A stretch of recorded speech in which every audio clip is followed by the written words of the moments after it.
about such an important subject for the survival of our planet. But before I even say anything to all of us in this room, I want us to stop for a moment and reflect on how much grounds we have lost in the last 2 years on climate, the environment, and forests. One would recall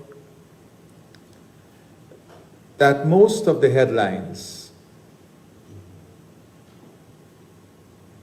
most of the policy framework and attention was on climate issues, and of course, issues surrounding the forests 2 years ago.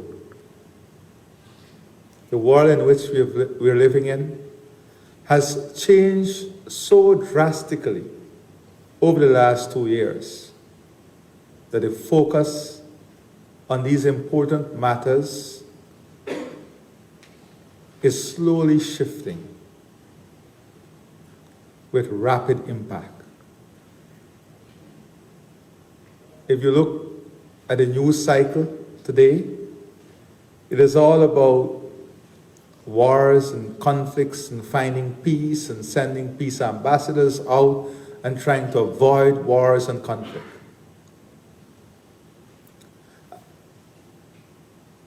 The intensity of this change was reinforced to me earlier today when I was asked by the Islamic community to make a few calls because they have their delegation going to the annual pilgrimage and trying to get leaders and ministers from a number of countries in the Gulf was so difficult because everyone were engaged in some form of peace negotiations or conflict negotiations somewhere in the world.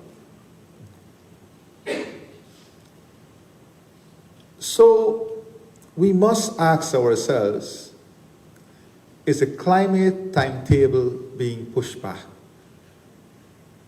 against the fact that the effects of climate change is increasing with greater intensity every year? And when we look at the policy frame of the world and the priorities of the world today, we are seeing climate, the environment, forests, much less biodiversity, being pushed further and further down the agenda, down the priority listing of what the world is looking at. And this is frightening. That is why I want to compliment all of you in this room today for the work that you are doing in ensuring that we fight back, at such a rapid pace that we do not allow the attention on these critical issues to be lost or minimized. We have a duty and responsibility, especially to those before us who would have done groundbreaking work to get us to where we are. And I want you to applaud yourselves for being part of this group.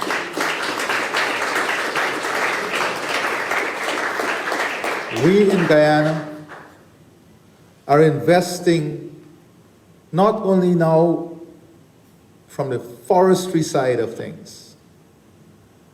We are now working on the launch of the Global Biodiversity Alliance here in Guyana later this year, just in a few months.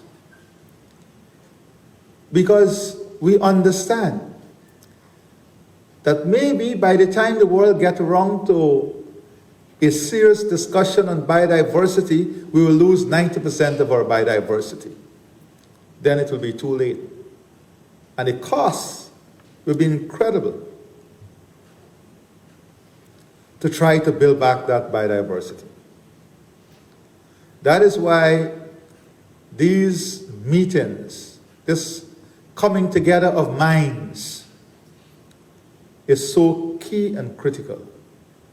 But what is most important as we confront these global challenges is the strength of our partnership, the strength of our collaboration, the strength of our cooperation. And that is why Guyana and the UK, we are placing a lot of energy, a lot of resources and effort behind this initiative. We cannot afford for this initiative to fail. So we have no choice but to accelerate our activism, to accelerate our work, and to expand the partnership. But we're doing so at a time when economic opportunities cannot be the opportunity cost of saving the forests. Very importantly, we have to demonstrate how the forest can stimulate economic and livelihood opportunity, improving the model that livelihood does not come as an opportunity cost of keeping the forest. And here in Guyana, I want to humbly position that we are in the process of building a model that is allowing this aspect of the equation to be solved by investing revenue from carbon sales back into the communities to enhance livelihood options, to enhance infrastructure, and to create opportunities within the forest itself. And then we have to leverage this brand. We cannot be looking at this only from a scientific perspective. We have to understand how do we leverage the brand of the forest in the world so that we can influence social spending and behavior by understanding what the forest means to humanity and understanding how your spending in products that comes from the forest help to keep the forest alive. And this is how we can build a series of small and medium-sized enterprises on a common platform. Imagine if the forested countries, if we come together, the 32 of us now, and launch one common marketing platform where we develop products that are sustainable and we sell it on this common platform. We create an economic platform, 32 of us coming together. That is a power we bring when we come together here today. If 32 of us decide that we're going to market each other's ecotourism product, that we're going to support each other in different corners of the world, that together we're going to build the scientific, the economic, the social, the financial, and the human platforms that would support upkeeping the forest and ensuring it's intact. Then we have an important responsibility of creating in the mindset of people a level of consciousness that allows you to act involuntarily. And let me give you an example. As president, I've had the opportunity to travel all across Guyana. And in the last 3 years, if I travel in an area over the forest and I see something that I did not see, months ago, Jerry is here, he would tell you, I would ask the guys if we can get down there because I want to investigate it myself. Sometimes I believe I'm a forest ranger myself. Because a level of consciousness and identity has been created within me that was not there, I'll be honest with you, that was not there at the level it is today 4 years ago. How do we ensure that this also becomes the norm of our citizenry? And we have tried in Guyana to come up with a very creative idea. And I had the opportunity last night to review the first set of VR and immersive videos on our waterfalls and forests here in Guyana. We're going to launch it very soon. It was breathtaking, extraordinary. It was just fantastic. And I wanted to do a small experiment. So I took home the apparatus and I called my 6-year-old son. And I put it on his head. And he looked at the video and he said, wow, amazing, nature. I am with nature. And I sat there and listened to him describing what he is seeing and his feelings. And after he had the opportunity, the most amazing thing, he said to me, can I take this to my friends and my class at school tomorrow? That is the power that technology gives us. How do we deploy this power to create in the young minds what we are talking about in these AC rooms here? We will have to invest in it. But it is a story that must create shift in the mindset. And we have to decide among the participants here, how are we going to deploy this technology that is available to us? How are we going to influence AI or train AI to help us in the messaging and building the awareness and creating the framework? These are very important questions. And it's not going to get easier. Everybody is speaking about renewables. Rare earth is becoming more important. Lithium is becoming more important. We know what it takes to the environment and the forested areas to get rare earth and lithium. And as the demand grows, it's easy to look at one side of the equation and say, let's get more. But as the demand goes, the environmental impact is going to increase rapidly.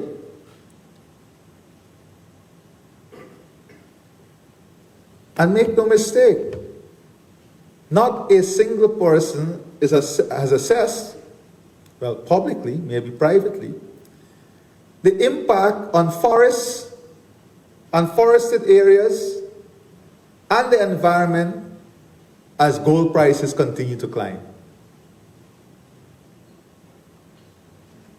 as gold prices continue to climb and giving the projection as to where it will be. These are things that we cannot avoid in the discourse. These are the conditions under which the policies that we are framing is being tested globally. So it is in this context, this frame, that we are gathered here in Georgetown, Guyana today. And on that note, let me welcome you to Guyana.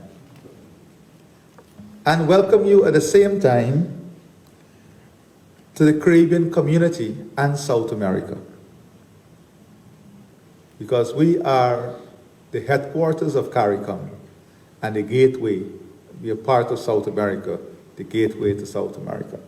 Such a unique opportunity we present to the world. For the first ever all-member meeting of the Forest and Climate Leaders Partnership held in this part of the world. If we were to drive about an hour, or in some instances now, 10 minutes from where we are now gathered. I say 10 minutes because if you go 10 minutes up the road, you will see the regrowth of the mangrove. I know it is affecting tremendously the view of the U.S. ambassador to the Atlantic. So we have the regrowth of the mangrove, and then just an hour away, where we are gathered, we would reach the edge of the largest expanse of tropical forests on Earth. The vast rainforests formed by the Guyana Shield and the Amazon, all 6.7 million square kilometers, is a biodiversity superpower. It sustains life on a continental and global scale, releasing nearly 20% of the world's fresh water into the Atlantic Ocean. 20% of the world's fresh water into the Atlantic Ocean. It helps regulate the climate, shapes weather systems, and supports food security and economies from the U.S. Midwest to West Africa. This rainforest is not only a vital ecological resource, it is the world's largest climate utility. And while the Amazon is the largest tropical forest system, it is not alone. Our friends from Africa and Asia who are here with us today bring experience from equally vital forest areas. Yet every year, millions of hectares of tropical forests are still lost. In this room, we all know why. For centuries, development models placed little value on standing forests. Cleared land was seen as more valuable for agriculture, mining, or infrastructure. This model of land use supported the development of most of today's advanced economies and has been entrenched in development for even longer than the world's reliance on fossil fuels. Changing that model is urgent. But it is also profoundly difficult to create a development model where forests are worth more alive than dead. It is not enough to tinker at the edges. We must reverse the entire dynamic. We saw this in Guyana many years ago. In 2009, then President Jagdeo laid out a vision for Guyana to serve as a living laboratory to show how nations could protect forests while meeting the development aspirations of their people. That vision led to our low-carbon development strategy, and today, its latest evolution, the LCDS 2030. This guides our national paths. We have maintained forests on 85% of our land. They store 19.5 billion tons of carbon dioxide equivalent. And our deforestation rate remains below 0.06%, one of the world's lowest. We have received over $500 million from carbon credit sales and results-based payments. Over 20% of that has gone directly to indigenous communities, who now lead over 1,300 projects nationwide. Alongside national resources, we're investing the revenues in scaling energy access fivefold, rolling out the largest solar program in our region, and accelerating hydro development. We are mapping minerals to support sustainable mining and implementing a new model of urban development rooted in our identity. We're implementing the largest climate adaptation program in our country's history and opening up 30,000 hectares of non-forested land to enhance food security while keeping pressure away from the forests. Very importantly. Our message is simple. Prosperity and forest protection are not mutually exclusive. In our 15-year journey, we have made mistakes, but we have also learned what works and what doesn't. Let me highlight just 4 lessons that I hope the FCLP can learn from and act upon. First, there must be stable, sustainable, and reliable economic incentives to act on forests. Guyana was fortunate to integrate with such incentives through our pioneering partnership with Norway and our access to carbon markets. These mechanisms laid the financial foundation for our low-carbon development strategy. Yet today, too many tropical forest countries face a constantly shifting landscape for new economic incentives. Shrinking ODA is accompanied by attempts to introduce increasing complexity in carbon markets, often with no basis in rigorous analysis and totally without regard for practical implementation. Innovative finance mechanisms go unfunded through lack of knowledge. So by COP30, the FCLP must help create and deliver a full menu of financing options to unleash private and public investment. Jurisdictional carbon credits, results-based payments, concessional finance, and bold ideas like Brazil's Tropical Forest Forever Fund. These are some of what is needed. Second, international partnership has been central to our story from the beginning. While the majority of the credit for Guyana's progress goes to the people of Guyana, alongside the vision of our former president, President Jagdeo, we also value the leadership of the Prime Minister of Norway, whose government helped us establish one of the world's first large-scale forest finance agreements. We also work closely with His Majesty King Charles, first through the Prince Rainforest Project and now through the King's Foundation, which supports our sustainable urban development priorities. On this note,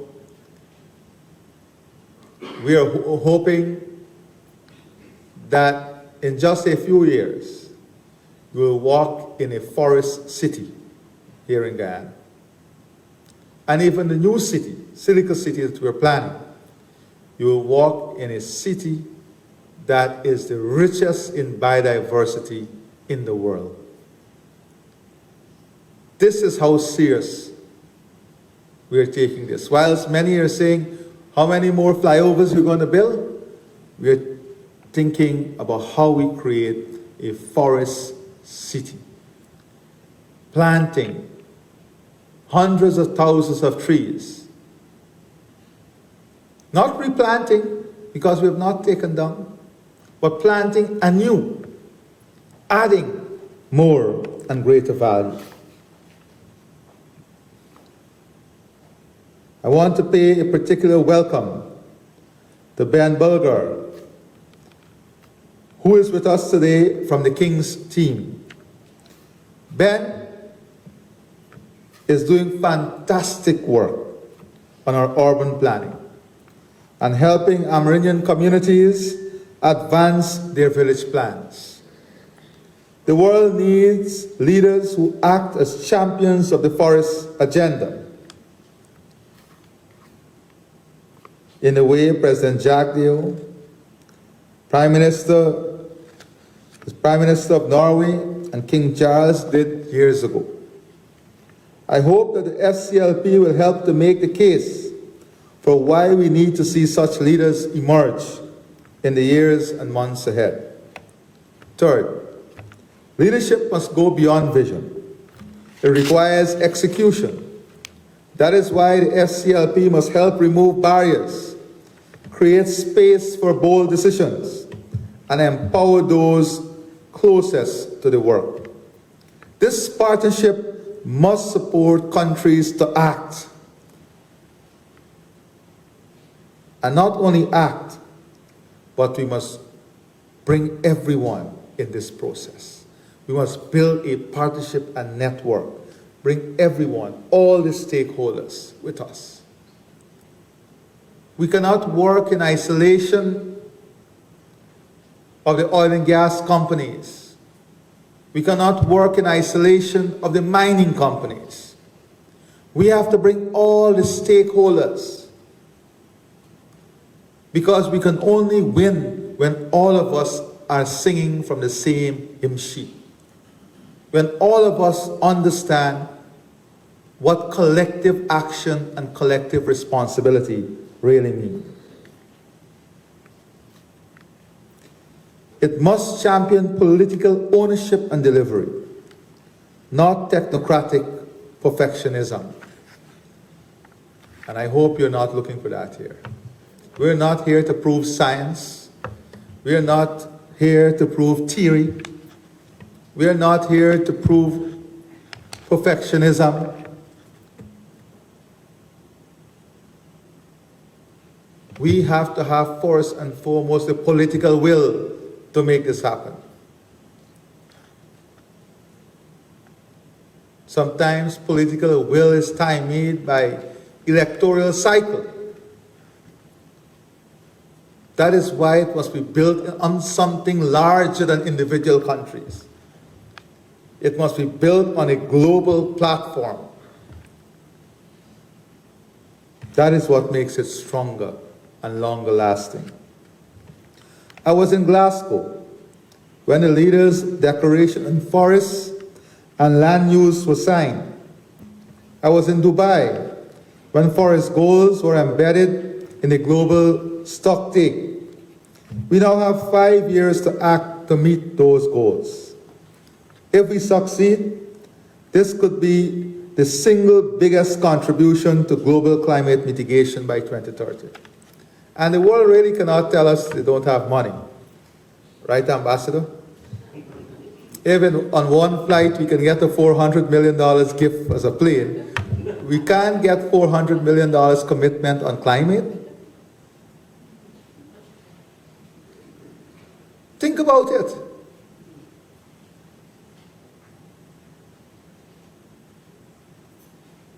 But our voices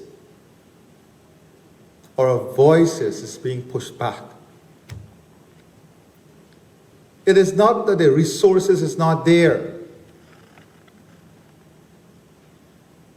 It is just that we have not been able to tip the scale enough in our favor.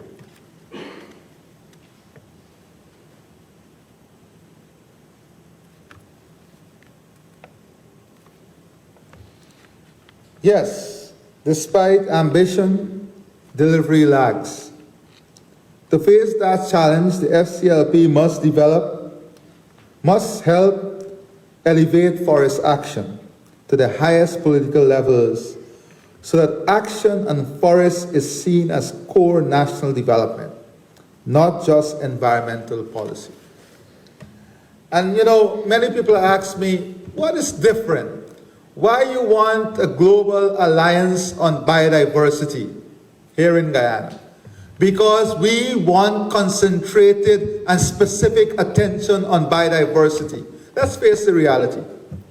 All the leaders who speak about biodiversity and climate, when you speak in the UN, and you get to your paragraph on forests or climate and biodiversity, who is sitting in the room? Who is sitting in the room?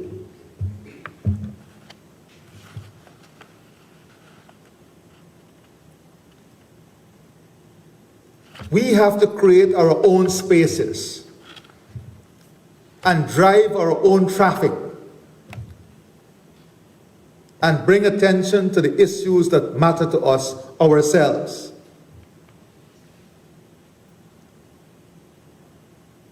The global platform that allows us to do this has failed us.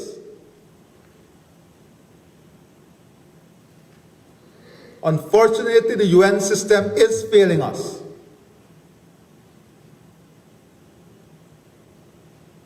You go to COP, it's the same thing.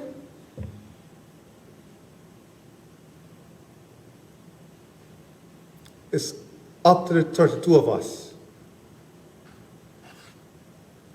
to decide how we make it work for ourselves.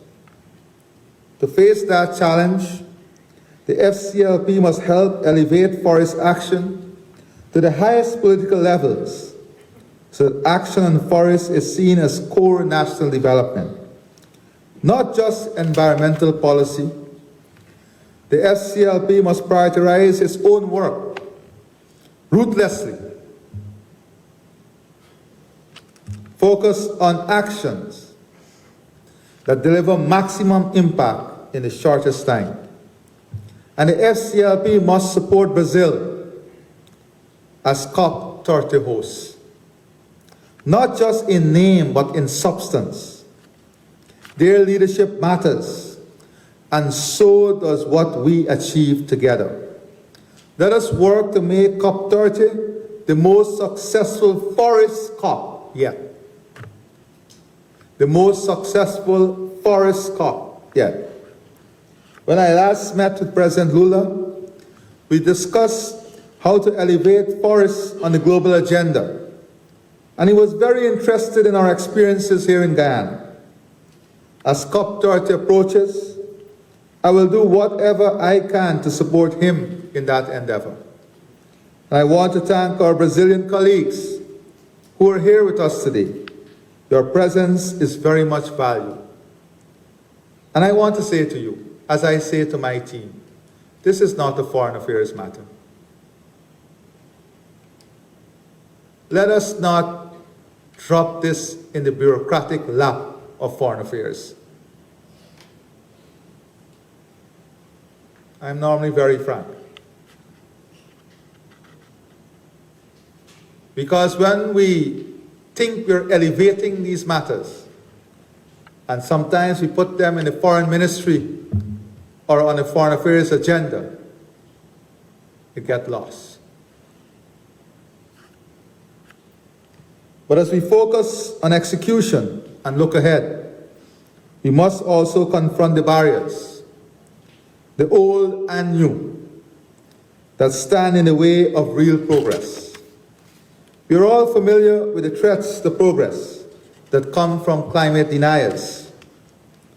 Let me be frank. Too often, real leadership is not stopped by climate deniers, but by two equally dangerous forces. The first is the climate blockers, bureaucracies, risk-averse systems, layers of consultants who turn straightforward decisions into endless processes. They create the illusion of progress while actually stalling it. Ambition is buried in excessive complexity. Action dies in process.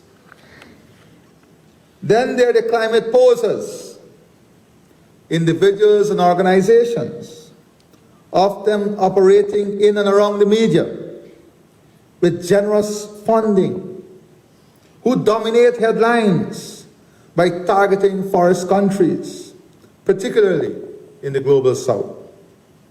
They speak in a language of concern, but they misrepresent, distort, and distract.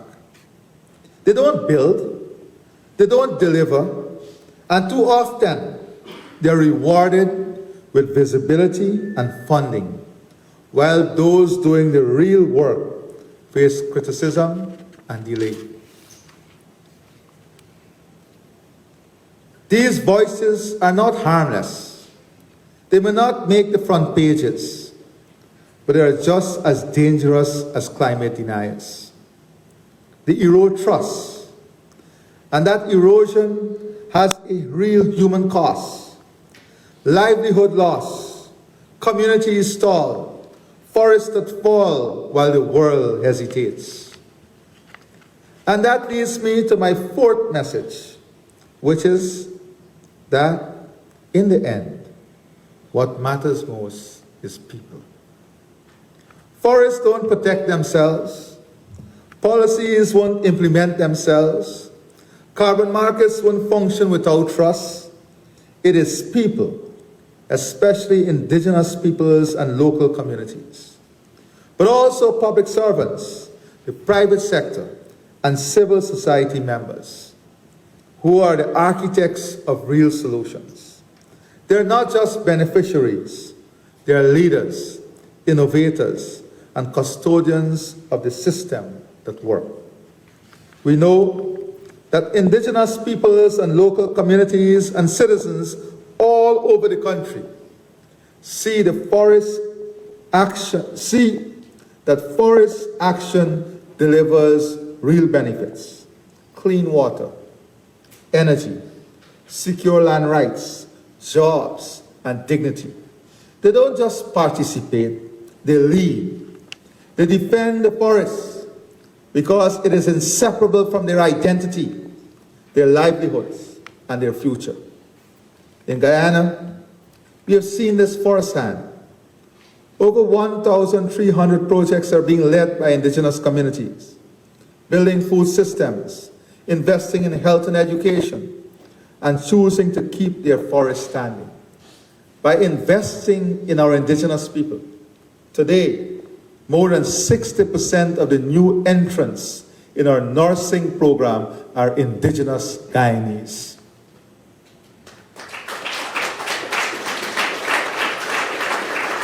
And more than 50% of that 70% are women.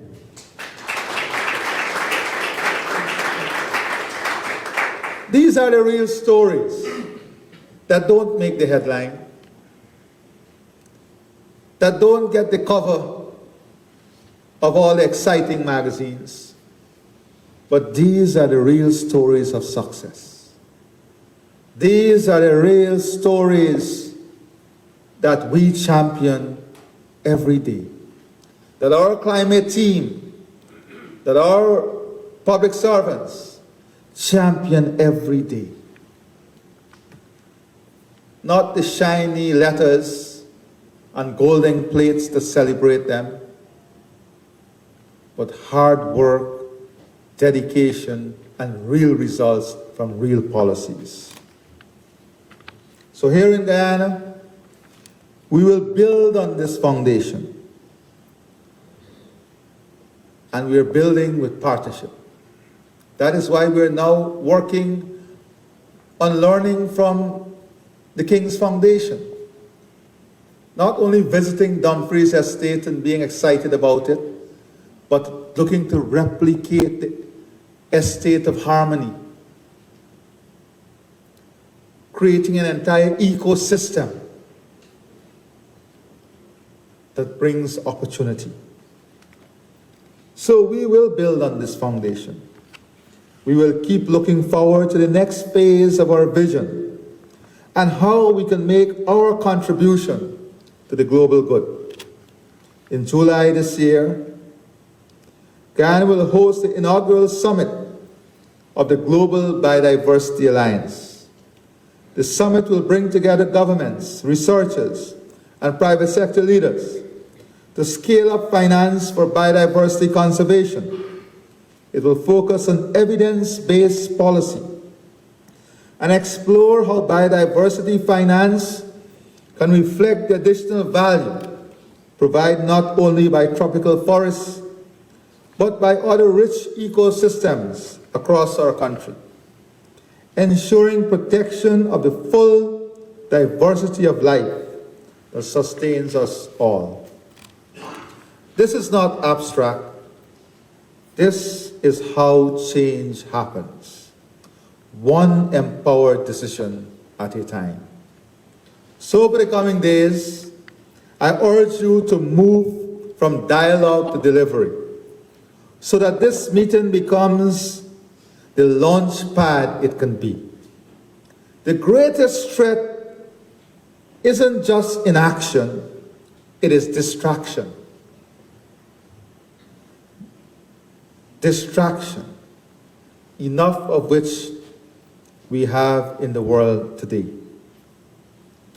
Blockers hide behind process. Posers critique without contributing. But the world needs leaders, those who keep their focus on what needs to be done, take responsibility, and deliver results. That is a standard we must set here in Guyana this week. Ministers Barrett and McCarthy will write to their counterpart members in all FCLP members with the outcomes from this meeting. For my part, I will carry the outcomes of this meeting into every forum where forest ambition must be matched by political will. I will take this